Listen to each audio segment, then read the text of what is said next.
He is an astrophysicist with the American Museum of Natural History, host of the Webby Award-winning podcast StarTalk, and author of the new book, boy is he busy, Cosmic Queries. Please welcome our friend Neil deGrasse Tyson is over here. Some halabim. Hello, Mr. Personality. How are you doing? How you doing, man? Good. Always good to see you. Just trying to keep the universe going. I know, and I have so many great questions. Somebody's got to do it. Oh, you are the sheriff of the universe. I always call you. But the book, great book, because it's sort of like a companion piece to your podcast, which is awesome, and it's about the big questions. And I'm going to get to the biggest one first. Jewish space lasers.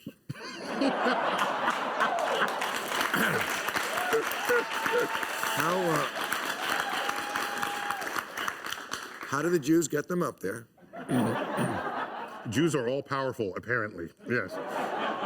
Okay. But the questions you're really asking are the the ones that, you know, I always say the ones that make your head hurt. Yeah. Because they're, you know, you can go the Big Bang, we're going to get into that, but like what happened, what's before the Big Bang? That's a head hurter. Why is there anything? Right? Why? I mean, these are whole chapters in the book. I know. That's why I'm bringing it up.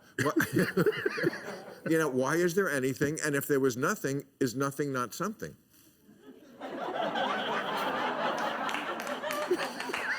Oh, that's your opening salvo. Okay, fine. Take it away. All right.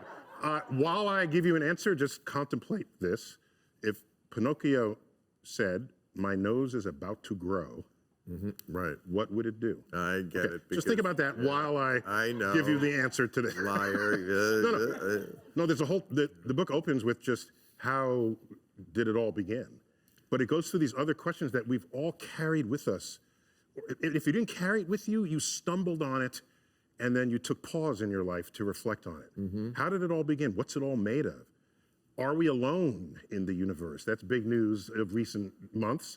And how will it all end? I'm going to get to that, but let's get with how it all began first, because I want to ask you about the Big Bang Theory. Okay. Not the show, the actual theory. If you type Big Bang Theory into Google, first thing is the TV show. And I don't know if that's good or bad. That's bad. Okay. That's bad. Okay. Okay. So.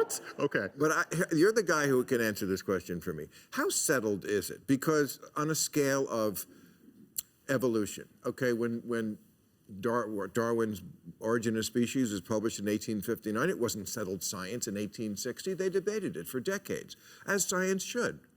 People said, well, let's try to poke holes in it. They didn't. Now it's settled science.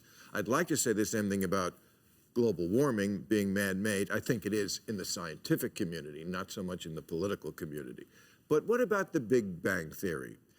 Is that something we're totally now, everybody who has your brain, all those 8 people,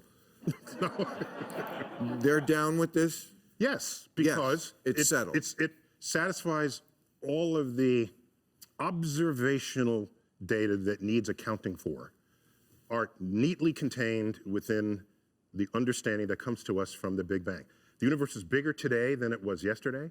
The universe is hotter yesterday than it was today. So you go back far enough, 14 billion years. Right. All of the known universe was in the same place at the same time at a stupendously high temperature. Then you could say, how do you know you weren't there? Well, if matter and energy are at that temperature, it comes with consequences.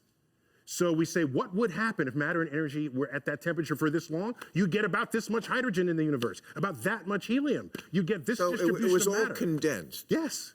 I mean, this is amazing because we're talking about trillions. Yes. Of stars, which are big. Oh, way more than trillions, yeah. Okay, all in one. Okay, why do it that way? Why start the universe that way? Like, boom, bang, let's all mash it up and then blow it up. Why do it that way? That's why people invent religion, to account for why. In science, we will tell you how that happened. Right. But you want to know if there's purpose to it? That's a philosophical, bordering on religious question that some people feel the need to reach for and possibly find. And many questions on the frontier of our knowledge, frontier of our ignorance, land squarely in the lap the armchair philosopher or the religious holy person on the mount. So Okay, well, that's neither of us. neither. That's correct. But I'm content saying I can explain this. I know I can Right. account for how that happens. Okay. And that's a profound place to be, because most of the history of human civilization, we had no accounting of things. I mean, it sounds crazy, but you're a lot smarter than the preacher, so I'm going to go with you. Okay.